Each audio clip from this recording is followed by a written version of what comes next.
It's been a long summer of learning a whole lot about viruses and airflow and spread, and really studying the disparity of the virus within Muskegon Heights or Muskegon County. Our community has been more impacted than other communities, as we've seen across the nation, right? Communities like ours, communities of color, communities with higher poverty. And so with that, we did a lot of work within our community on comfort and asking people, are you comfortable with your child returning to school? And what we heard was that the majority of our families were not comfortable starting off back in school. So what we decided to do was take what our plan from the spring and to make it even better and to implement what we're calling a distance learning plan. So all of our students will be online very differently than in the spring. In the spring, we put lessons out and it was kind of optional. You know, do it if you would like. You could improve your grade if you would like. But now we had to up the ante to make certain that we are providing our students with the opportunity to engage, the supports they needed to engage, and the structure that they needed to make academic improvement. So we'll be offering online synchronous classrooms. So everybody logs in, just like this meeting is synchronous, right? And they're learning together. Students will have instruction from each teacher every day of the week. And then they'll have an opportunity to do some homework. During that homework time, they could still be online with their teacher if they want extra help. Otherwise, they can go do that work on their own and then check back in again.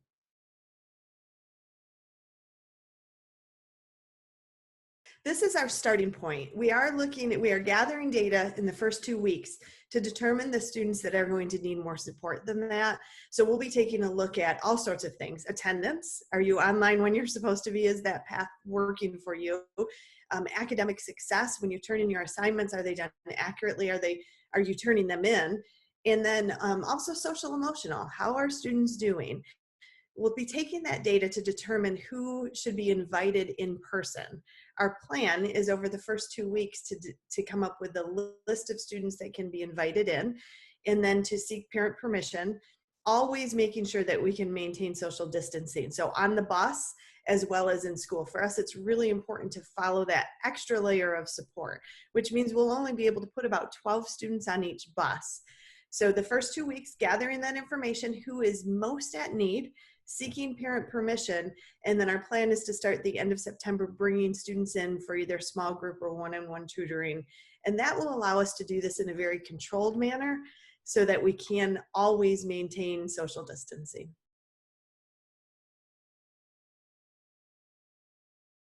That's one way, is we will be inviting students in.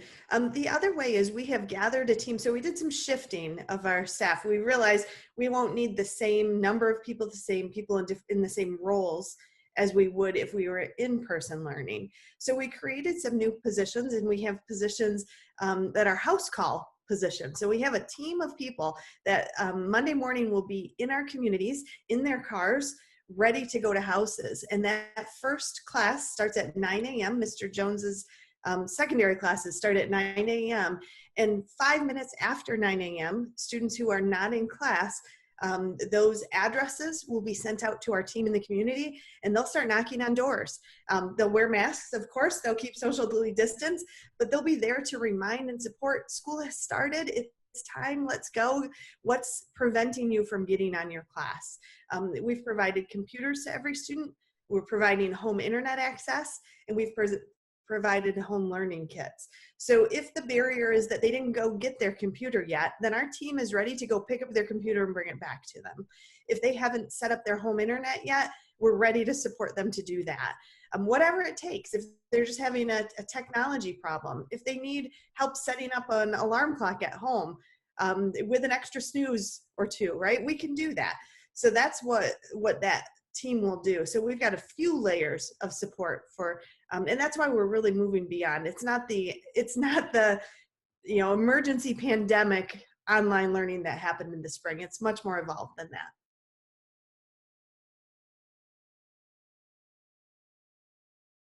A number of them will be challenged again for the start of a whole school year. Probably, we don't know yet. I know we have a lot of support system in place. We've got a great staff that will reach out. They will make some home calls, as Mrs. Garcia stated. We've got the support that we'll have out in the community when they're knocking on doors. And you got to meet people where they're at. So just checking to see, how you doing today? What's going on with you? What's causing you to not want to get on? What are you experiencing? So starting in those places first, I think will be a big plus for us, and then helping them along as things gradually develop and open up. So that support along.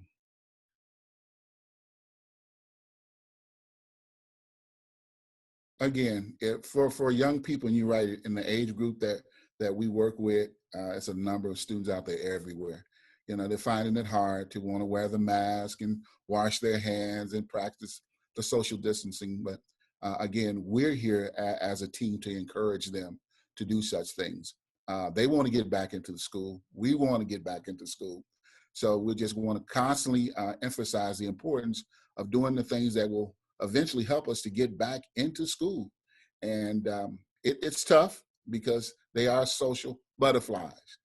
They like to be around their friends, but again, they're not following, in a lot of cases, the expectations that need to be followed in order for this thing to hopefully eventually just pass on. I think it will be challenging, but what we did at our school is we had a meet and greet for students and parents Thursday, and we wanted to meet with the parents, meet with the kids, and just go over what virtual school looked like so we can take away the unknown. So on Thursday, parents will know what's expected, the children will know what's expected, relationships have already been built from that meet and greet, and any questions they may have had previously was answered on that Thursday. We also have my dean will cover the social and emotional aspect for the children with having one-on-one meetings and groups virtually with the kids. So we worked real hard over the summer just to try to uncover any stone that may lie ahead of us to hinder our kids from learning. So it will be tough, but the team, our young scholars, we're going to fight through it and make sure everyone gets that education that they desire.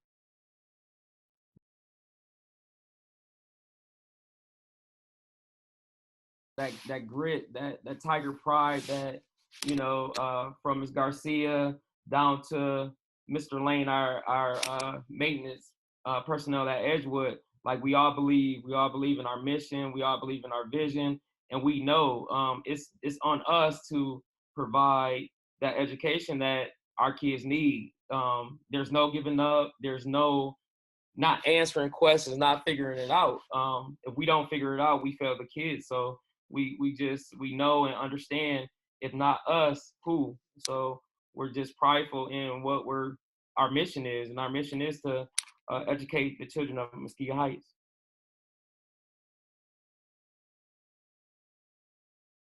It's very different. I'm a really hands-on principal, hands-on person, and 99% of my leadership is connecting with my students and with my teachers. So as a now becoming a virtual principal, right, I have to find ways now to make that connection different, right? And so just like Mr. Lovelady had said, we also had an awesome parent turnout, individual face-to-face parent meeting. And one of the things I had was training my staff is that we have to build those authentic family relationships. If we want to have a successful virtual program, we need to connect with our families. My motto is 99.5 just won't do.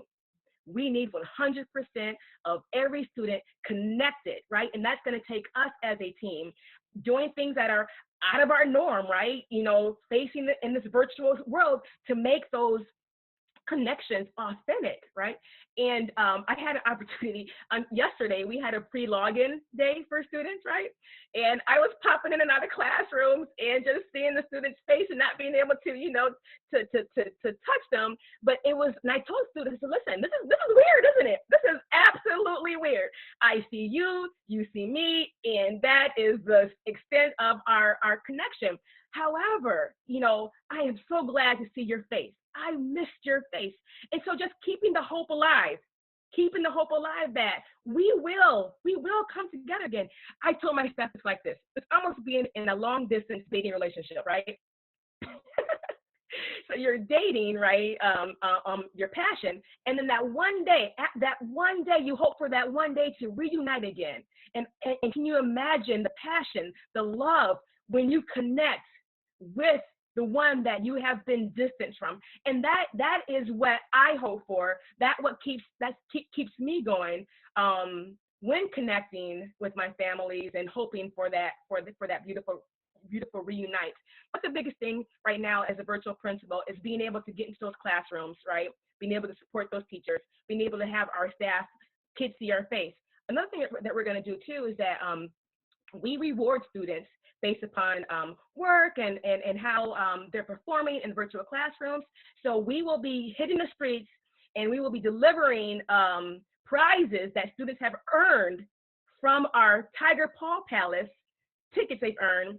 So we're going to hit the streets. They're going to see our face, and of course we're going to do it virtually, but we're trying to find every way possible to keep that connection going and to make it authentic.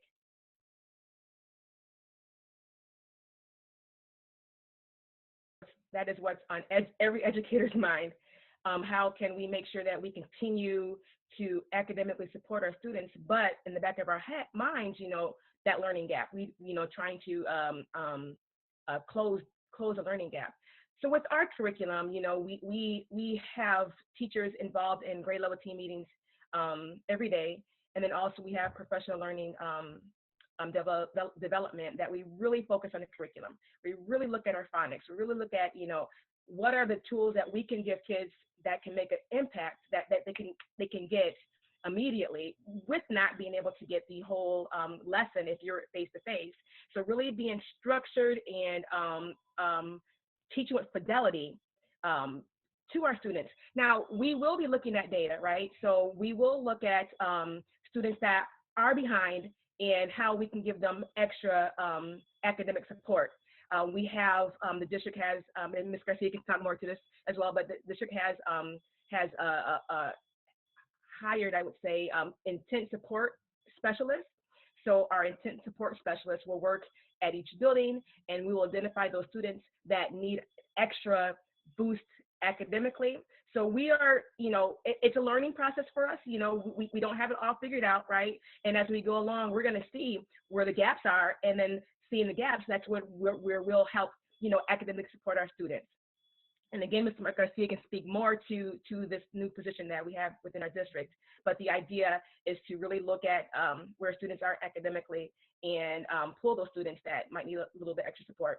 And I think if it's safe to say that with those students that need extra support, maybe within 3 to 4 weeks of being virtually open, we may have an opportunity to even pull those students in face-to-face to give them more academic boosters. And you hit on it earlier, Angela. You said Muskegon Heights, we've come through some hard times, right? And I think we've taken that resilience and that grit to say, look, here's just another challenge. How are we going to tackle this? We understand best practice. We understand the research behind reading. It's doable in this format. I think sometimes this has been harder for adults than it has been for children. Look at our teenagers, right? My 17-year-old son socializes with other children online on a video game, through this distance. Social media, that's their norm. So how do we bring best practices from instruction into their norm? And that's what we've been working really hard to study through the summer. And as you can hear, our principals and their teams are ready for that. And what I don't want to be missed, Angela, is not only have we prepared for how are we going to do this distance learning in the most safe way, we've spent a good amount of time and energy and resources this summer also beginning to develop our legacy curriculum. So we are committed to teaching a true hard history of the United States. We want to make sure that our students and our families have better access to what's really happened to develop our nation so that we can address the injustices that are there and empower our students to take action and to move forward. We've spent a lot of time on diversity, equity, and inclusion. We've been working with the Wright Museum out of Detroit to make sure that we all have a better understanding ourselves, because there is bigger work. If we look at this moment in time as only, this small challenge and we have to be isolated, then we've lost the opportunity in this crisis. And the opportunity is to build stronger, deeper relationships, as the principal spoke about, those authentic relationships, and to make certain that we're giving that true history and the academic opportunity that our students deserve. So as crazy as this might sound, I know we're going to come out stronger on the other side of this pandemic, as we have every other challenge that we've faced in Muskegon Heights. Anything you guys want to leave me with? So I just want you to also know, you referenced Vanessa's singing, and now we're not going to do that now, Vanessa, just she that is one of her gifts, that way that she connects that way, and she gets her students singing and that call and response. She's done that on Zoom meetings like this. So sometimes we think that we're so much more limited, but it's just a matter of creativity and passion. And this group, I'm thrilled with the strength and the consistency of this group. Our families know these leaders' faces, and they know that they're here to support them. And then also for them to be able to take some of that personality and adapt it into this format. Vanessa, you could share, I know you guys are practicing singing the Black National Anthem and some other pieces, right? That will be a part of your work with your students this year. Yeah, absolutely. We are bringing the culture into every aspect of our day. And that's going to start with just bringing an awareness to who we are, just that whole identity piece. I want students to know who they are, who they come from, the greatness that is within them. And also not only just to empower the teachers to understand the children that they serve. But yeah, I am like, school starts Monday, okay? Monday. We're ready to roll, and I am so excited just to get the process. Let's go. Everywhere we go, people wanna know. People wanna know. They wanna know who we are. We wanna know who we are. And where do we go? And where do we go? Come on. Now we are from Muskegon Heights Academy. Muskegon Heights Academy. The best academy. Muskegon Heights Academy. Muskegon Heights Academy. Here we go.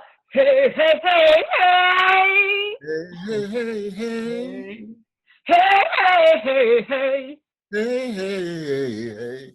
Hey, hey, hey, hey, hey, hey. Hey, hey, hey, hey, hey. Here we go. Hey,